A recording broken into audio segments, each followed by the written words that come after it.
Hi hello everyone. నేను మీ Anand Reddy. Present degree first year first semester Sanskrit. ముందు వీడియోలో చెప్పినట్టు ఏ లెసన్ చదువుకుంటే ఏ క్వశ్చన్ రాయాలన్నది. ఇప్పుడు ఏ లెసన్ చదివితే క్వశ్చన్ పేపర్ ఎలా ఇస్తాడో ఆన్సర్ షీట్ మనం ఎలా రాయాలి. ఫస్ట్ మనం స్టార్ట్ చేసేది 10th. ఈ 10th వన్ 6th వన్ ఈ రెండు సందులకు సంబంధించింది కాబట్టి ఇది గ్రామర్ పార్ట్ కాబట్టి ఫస్ట్ రాస్తే ఫుల్ మార్క్స్ వస్తాయి, ఈజీగా అయింది. ఇది క్వశ్చన్ పేపర్ ఎలా ఇస్తాడు. ఇది 6th క్వశ్చన్ ఇలా ఇస్తాడు. 5 ఇస్తాడు. సందులో మనం డిజైనింగ్ చేయాలి. అది ఎలా రాయాలి? ఇట్లా ఆన్సర్ షీట్ బుక్లెట్ ఫస్ట్ ఇలా ఉంటుంది. ఇక్కడ మీ details, hall ticket number, so and so మొత్తం ఇక డీటెయిల్స్ అన్ని రాస్తారు. మీకు సంబంధించినటువంటి details, subject code, question paper code రాస్తారు. ఇక్కడేమో ఏ క్వశ్చన్కి ఎన్ని మార్క్స్ వచ్చినాయని ఇక్కడ వేస్తారు. ఇది ఫస్ట్ సీట్ ఉంటుంది. ఇది మీరు ఫిల్అప్ చేయాలి. నెక్స్ట్ ఇప్పుడు మనం ఏదనుకున్నాం? 6th క్వశ్చన్ అనుకున్నాం. 6th క్వశ్చన్లో ఎన్ని ఇచ్చిండు? 5 ఇచ్చిండు. అది ఎలా రాయాలి? పార్ట్ ఏ ఇలా పెట్టాలి. ఫస్ట్ పార్టీ అని ఇలా పెట్టి ఇది ఇది క్వశ్చన్ అనుకో. దాత్రాంశ దాతృ ప్లస్ అంశ ఎనాదేశ ఇట్లా 5 ఇచ్చింది కాబట్టి మనం 5 రాయాలి. వాళ్ళు ఇలా కరెక్షన్ చేస్తారు. 5 మార్క్స్. ఇక్కడ 6th క్వశ్చన్ కాబట్టి ఇక్కడ 5 మార్క్స్. ఇలా నెక్స్ట్ ఏ క్వశ్చన్? 10th. 6th తర్వాత 10th. ఎందుకంటే ఈ రెండు సందులకు సంబంధించినవి కాబట్టి ఈజీగా ఉంటుంది. ఇక్కడ టోటల్ 10 ఇచ్చిండు. ఏం రాయమన్నాడు? పంచానం. 5 రాయాలి. 15 మార్క్స్. ఓకే, ఇది ఎలా రాయాలి? పార్ట్ బి అని పెట్టి క్వశ్చన్ నెంబర్ 10 అని పెట్టాలి. 10 అని పెట్టి అక్కడ 10 ఇచ్చింది, 5 రాయాలి కదా. 5 ఆర్ 6 7 మీకు ఎన్ని వీలైతే అన్ని బెటర్. 1 ఆర్ 2 ఎక్స్ట్రా ఉంటే బెటర్. ఇక్కడ 1 ఎక్స్ట్రా రాశారు. ఇట్లా ఇది క్వశ్చన్ ఇలా వచ్చింది ఆన్సర్ సందనే అంతే. ఎక్స్ట్రా అని ఇక్కడ ఈఎక్స్ అని ఎప్పుడు పెట్టొద్దు. దీన్ని వదిలేసేసేయాలి. ఓకే, దీన్ని వదిలేస్తే బెటర్. ఎక్స్ట్రా అవన్నీ ఎక్స్ట్రా చేయద్దు. ఎందుకంటే ఇన్ కేస్ ఇది తప్పు పోయింది అనుకోండి, అది మిస్టేక్ పోయినప్పుడు ఏమవుతుందంటే దీనికి క్యాలిక్యులేట్ చేస్తాం. కానీ నువ్వే ఇక్కడ ఈఎక్స్ అని పెట్టినావు అనుకో, ఇంకేముంది, ఇది వేస్ట్ అయింది. అందుకని చేయొద్దు. దీన్ని ఇట్లా వదిలేసేసుకోవాలి అంతే. క్యాజువల్గా ఇప్పుడు 6 రాసేట్టున్నాడు. ఒకటి ఎక్స్ట్రా 1 ఆర్ 2 ఎక్స్ట్రా రాస్తే బెటర్. ఇట్లా సందడి. ఇక్కడ 15 మార్క్స్. ఇక్కడ మార్క్స్ తీసే ఛాన్సెస్ ఎక్కువగా ఉండదు. ఎందుకంటే కరెక్ట్ రాస్తే ఫుల్ మార్క్స్ వస్తారు. ఇట్లా విసర్గ సంధి, యనాదేశ సంధి. సంధి అన్నప్పుడు ఇట్లా క్లియర్ మెన్షన్ చేయండి. ఇప్పుడు విసర్గ సంధి అయినా స్పెల్లింగ్ ఇక్కడ పోయింది. ఇక్కడ డాట్స్ పెట్టలేదు చూడండి. ఇక్కడ అప్పుడు ఏమవుతుంది? ఇది వేస్ట్ అయిపోయింది, మార్క్స్ పడవు. అప్పుడు దేనికి క్యాలిక్యులేట్ చేస్తారు? దీన్ని చేస్తారు. ఇది కరెక్ట్ ఉంది కాబట్టి 15కి 15 ఫుల్ పడుతుంది. అంటే మీకు తెలియని మిస్టేక్ చిన్న ఎక్కడో పోతాయి. అలా 10th క్వశ్చన్ కాబట్టి ఆడ ఎన్ని వచ్చినాయి? 15 కాబట్టి 15 ఇలా మెన్షన్ చేస్తారు. ఓకే, నెక్స్ట్ ఏది రాయాలి? 9th bit. 9th బిట్ ఏది? శబ్దాలు. శబ్దాలు మనకి టోటల్ 4 ఉన్నాయి. మనకి ఎన్ని 2 రాయమంటుంది. Each one 7.5 marks, 15 marks. అది మనం ఎలా రాయాలి?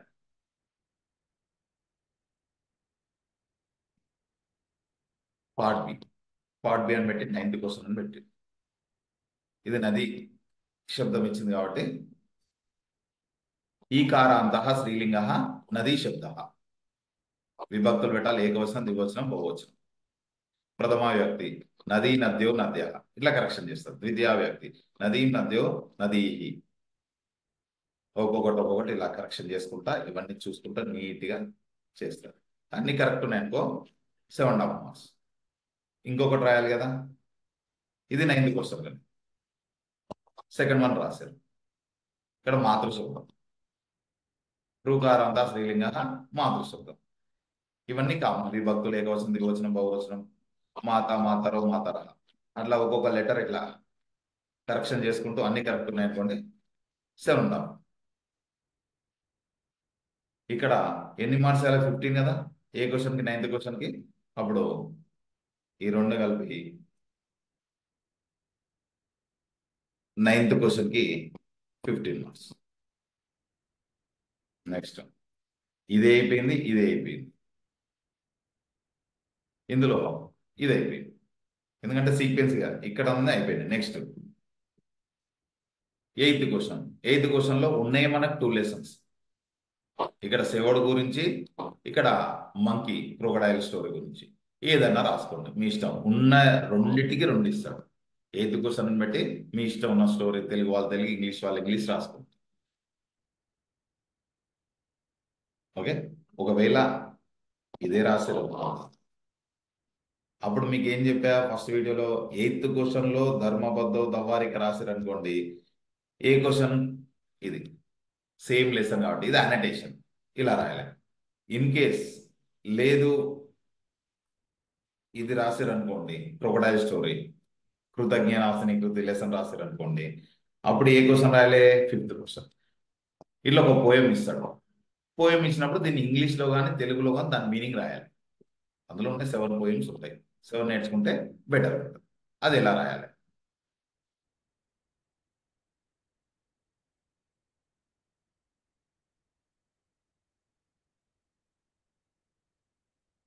పార్టీ అని పెట్టిరు. Question number 1. ఏ క్వశ్చన్ రాస్తారు వీళ్ళు? Next first question. First and fourth sem lesson కాబట్టి అక్కడ రాస్తారు. ఫస్ట్ ఏంది? ఒక పోయం ఇచ్చేద్దాం, దీన్ని ఇంగ్లీష్లో కానీ తెలుగులో కానీ రాయాలి, దీని మీనింగ్. ఇలా కైపరచమని పెట్టిరు. ఇక్కడ వాళ్ళు ఇచ్చిన పోయం వాళ్ళు ఇక్కడ రాశారు, కైపరచం రాశారు. నెక్స్ట్ శ్లోకం మళ్ళీ అదే వాళ్ళు ఇచ్చిన శ్లోకం రాశారు. బావా ఇంగ్లీష్లో, వీళ్ళు ఇంగ్లీష్లో రాశారు.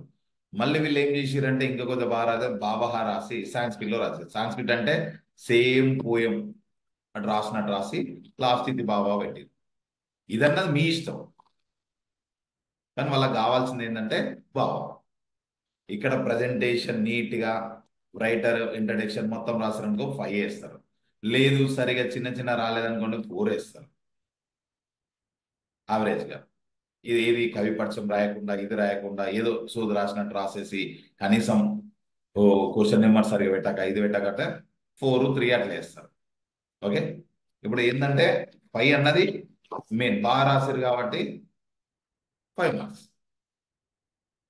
సేమ్ ఇదే లెసన్ కి సంబంధించింది అనటేషన్ ఉంటుంది same.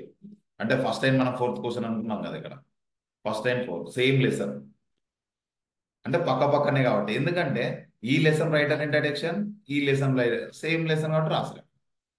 Part A 4th question పెట్టారు.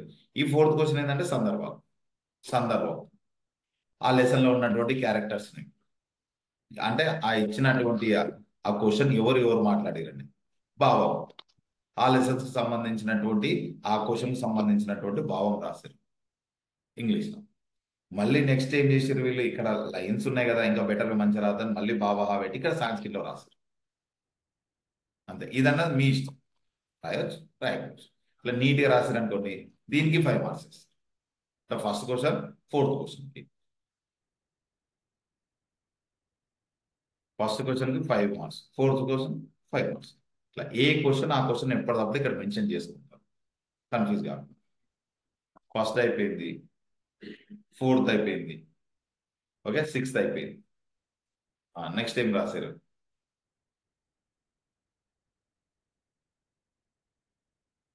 పార్ట్ ఏలో 5th క్వశ్చన్. ఈ శ్లోకానికి భావం, కృతజ్ఞనాస్తిని కృతకు సంబంధించినటువంటి లెసన్ 5th క్వశ్చన్. సేమ్ కవిపక్షం రాశారు. శ్లోకం అంటే ఇది వాళ్ళే ఇస్తారు క్వశ్చన్ పేపర్లో, దగ్గర నీట్నెస్ కోసం మంచిగా రాశారు.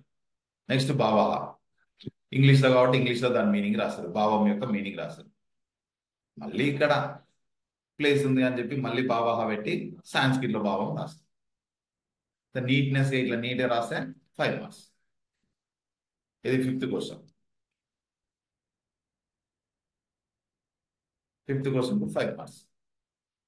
ఓకే, ఇక్కడ రాసిన దానిలో ఫస్ట్ క్వశ్చన్ కంప్లీట్ అయింది, 4th question, 5th question, 6th question. అంటే ఇక్కడ రాయాల్సినటువంటి 4 కంప్లీట్ అయిపోయినాయి. అంటే part A part close. Next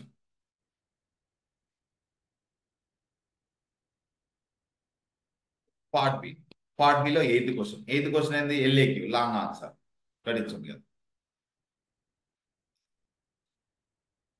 long answer. ఇది వీళ్ళు రాశారు ధర్మబద్ధ దవారిక మంచిగా కవి పరిచయాన్ని పెట్టాలి. ఇక్కడ సాంస్క్రిట్ అనే రాయలేదు, దీన్ని కూడా కన్వర్ట్ చేసుకోవచ్చు మీరు ఇంగ్లీష్లో కానీ తెలుగులో కానీ కన్వర్ట్ చేసుకోవచ్చు. మంచిగా కవి పరిచయం పెట్టి రాశారు. నెక్స్ట్ సారాంశాన్ని పెట్టి ఎల్ఏకి మొదలు పెట్టారు. ఎల్ఏకి రాసేటప్పుడు ఒక పేరాగ్రాఫ్ మిడిల్ ఒక లైన్ వదలండి నీట్గా, ఇట్లా కరెక్షన్ చేస్తారు. మెయిన్ ఎల్ఏక్యూ ఏంటంటే రైటర్ ఇంట్రడక్షన్ చూస్తారు, మిగతా కంటెంట్ చూస్తారు అంతే. లైన్ టు లైన్ చదవంత ఇదేమి ఉండదు, కంటెంట్ అర్థమైపోతుంది ఈజీగా నీట్గా. ఇప్పుడు చూడండి వీళ్ళు 2.5 pages రాస్తారు. ఇక్కడ 15కి 15 ఎయిర్ ఎల్ఏక్యూ అంత ఫుల్ ఎయిర్. 14 నుంచి స్టార్ట్, 14 13 12 ఇంకా వాళ్ళ ఇష్టం, అంటే రాసిన దాన్ని బట్టి. ఇట్లా ఎయిత్ క్వశ్చన్ కాబట్టి ఎయిత్ క్వశ్చన్కు యావరేజ్గా నేను దీనికి ఒక 13 మార్క్స్ ఇస్తాను, ఎందుకంటే ర్యాంక్ కాబట్టి టెన్షన్ లేదు. 13 నేను ఇప్పుడు దీనికి వేసేది.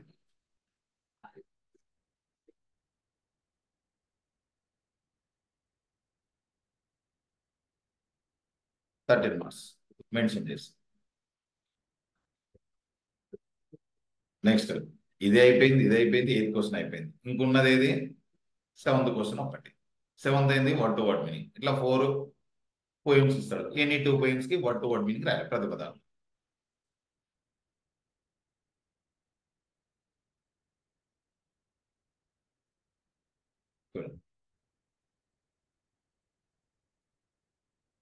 ఇక్కడ శ్లోక అని పెట్టి వాళ్ళు ఇక్కడ హెడింగ్ వెళ్ళేవి, ఇది శ్లోకం. ఇట్లా శ్లోకం ఇస్తే ఏం చేయాలి కవిపరచం రాస్తారు. పదవి భాగం ఆ ఇచ్చినటువంటి ఆ పోయాన్ని ఒక్కొక్క వర్డ్ పదవి భాగం పదాన్ని విడదీసి రాయాలి. నెక్స్ట్ ప్రతిపదార్థ ఒక్కొక్క దానికి మీనింగ్. ఇక్కడ ఇంగ్లీష్ వాళ్ళు ఇంగ్లీష్, తెలుగు వాళ్ళు తెలుగు రాసుకోవచ్చు. ఇట్లా నీట్గా ఇట్లా రాశారు. నెక్స్ట్ భావం ఆ మీనింగ్ మొత్తం రాయాలి. ఇప్పుడు దీనికి 7.5 మార్క్స్ వేయాలి. నేను యావరేజ్ 7 వేస్తాను. ఇంకా వ్యాకరణాంశాన్ని బట్టి వ్యాకరణం రాసుకోవచ్చు, ఎక్స్ట్రా కిందనే రాసుకోవచ్చు 7. నెక్స్ట్ ఇంకో పోయం 2 poems కదా, సెకండ్ వన్ రాశారు సేమ్. ప్లస్ శ్లోకాన్ని పెట్టి ఇది ఇక్కడ రాశారు, ఆ శ్లోకం ఈడు రాయాలి. ఇక్కడ శ్లోకం రాసి సేమ్ లెసన్ కాబట్టి సేమ్ రైటర్ ఇంట్రడక్షన్ వస్తుంది. ఇంకా పదవి భాగం అంటే శ్లోకాన్ని ఇట్లా స్పిట్ చేసి రాసుడే, ఒక్కొక్క పదాన్ని డిజైనింగ్ చేసుకుంటా రాయడం.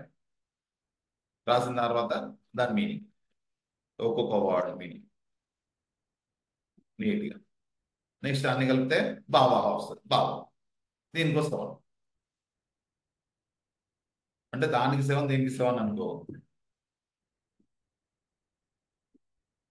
14. ఆ 14 మనం ఇక్కడ ఇట్లా ఆర్డర్ ఏ క్వశ్చన్ తర్వాత అన్నది 7th క్వశ్చన్కి 14 మార్క్స్ రైట్. ఈ 2 చాలు, ఇక అన్ని ఇట్లా పెట్టేస్తాను. ఇవన్నీ లేవు కదా, క్వశ్చన్స్ లేవు కదా. 10 questions అంటే ఫస్ట్ క్వశ్చన్ రాశారు, 4th 5th 6th పార్ట్ ఏలో 4 రాయాలి కాబట్టి 4 అయిపోయినాయి. పార్ట్ బిలో ఉన్నాయి 4, ఆ 4కి ఇలా మార్క్స్ వేస్తారు. ఇవన్నీ కౌంట్ చేసి టోటల్ మార్క్స్ ఇక్కడ వేసేస్తారు. కరెక్షన్ చేసే మోడల్ ఇలా ఒక్కొక్కటి ఏ పేపర్ ఏం రాయాలి నీట్గా ఫస్ట్ చూసుకొని రాసుకుంటే బెటర్ అవుతుంది.